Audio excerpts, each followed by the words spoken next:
Happy Friday, second graders. How are you? I hope you guys had a wonderful spring break. I hope you had a little bit of downtime and you got to hang out with your families. I'm so excited for next week. Next week, we're going to start launching our remote learning where you will have a chance to access new learning materials. If you haven't already, ask your families if they can log into their email and see if they can sign up for our class Seesaw. That is where we will be putting all of our work, where you will be able to get it and then also send it back to me so I can see what you've been doing. You will also be able to ask me questions on there if you don't understand something, and I'll also be putting videos on there for you to watch with new math concepts or language arts, including a weekly story like we always do. So make sure that you log into Seesaw this weekend. An update on our caterpillar friends. Guys, it looks like they are getting ready to go into the chrysalis stage. You can see they're all, can you see them up there? They're all kind of starting to move up to the lid, and they've been hanging by their feet like this. So it wouldn't surprise me if we start to see them go into the chrysalis stage here pretty soon.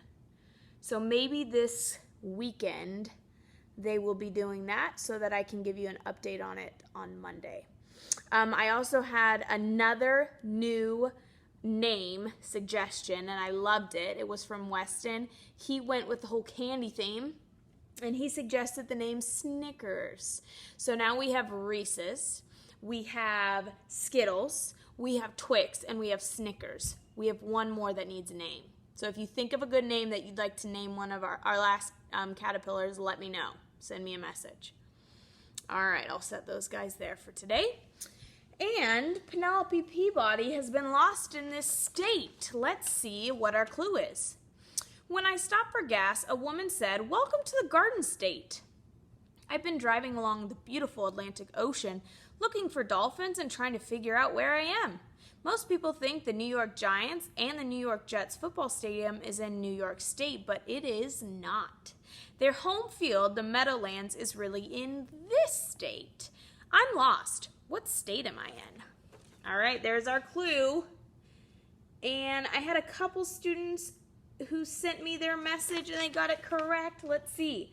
Caden got it right. Adelaide, Weston, Ava, and Cadence. And two more gentlemen sent me theirs yesterday. Jimmy, you got it right. Way to go, Jimmy. And Bennett also got it right. 1, 2, 3, 4, 5, 6, 7 students got that question right. That was a pretty tough question. All right, so the state that Penelope Peabody is lost in, the Garden State, where you could find Meadowlands, the New York Jets, and the New York Giants football field, is in New Jersey, right over here. So we've spent a lot of time, here's the map of the United States, we spent some time over on the East Coast, which is here. We started out in North Carolina, then we moved up north to New York, then we moved over, this part of the country is what we would call like central United States. So we spent some time in here. Now we're going back here. And New Jersey is right below New York. It borders New York, and it also borders the Atlantic Ocean. So it's actually, it looks kind of small right there, and you'll see it's real close to Pennsylvania, too. All right, that's where she was lost. So our new clue, this is a good one. This is clue number 6. This is the 6th clue for Penelope Peabody. A few days ago, I was in California, but I kept driving northward. Now I'm surrounded by majestic mountains and cold snow. A nice woman welcomed me to the 49th state. She was going to take me salmon fishing, but I didn't want to leave my red convertible parked near all of those polar bears. I spent the week racing sled dogs in the Iditarod and panning for gold instead. This is a beautiful place, but I don't know where I am. What state am I in? Wow, that has a lot of good clues that you could be looking up. So we know that the state she's in is north of California. We also know that it's the 49th state in the United States. We know that there's polar bears there. And it also talks about sled dogs racing in the Iditarod and panning for gold. Those are all different things you could be looking up to see if you can figure out where Penelope Peabody is. So today's Friday. You have all weekend to look, and I will tell you the answer to this clue on Tuesday. All right. So I also had a special announcement. I got another letter in the mail today. Ava sent me this one. Ava, I wrote you back. It should be in the mail. It's in the mail. You should probably get it sometimes early next week. Thanks for writing me.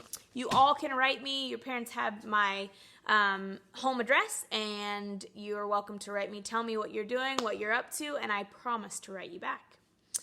Today, for Friday, I wanted to read a fun book, and we've read this one before, and I love this book. This is called Giraffes Can't Dance. It's written by Giles Andres and Guy Parker Reese. I'm going to turn the camera a little bit this way. There we go. Giraffes Can't Dance.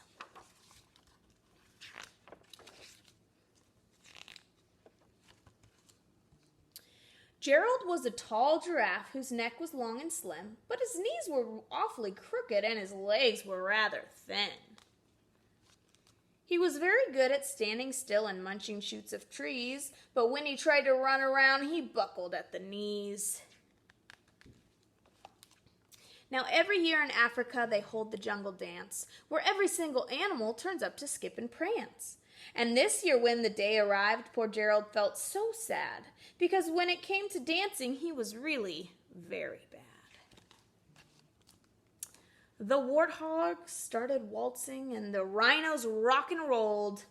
The lions danced a tango that was elegant and bold. The chimps all did a cha-cha with a very Latin feel, and 8 baboons then teamed up for a splendid Scottish reel.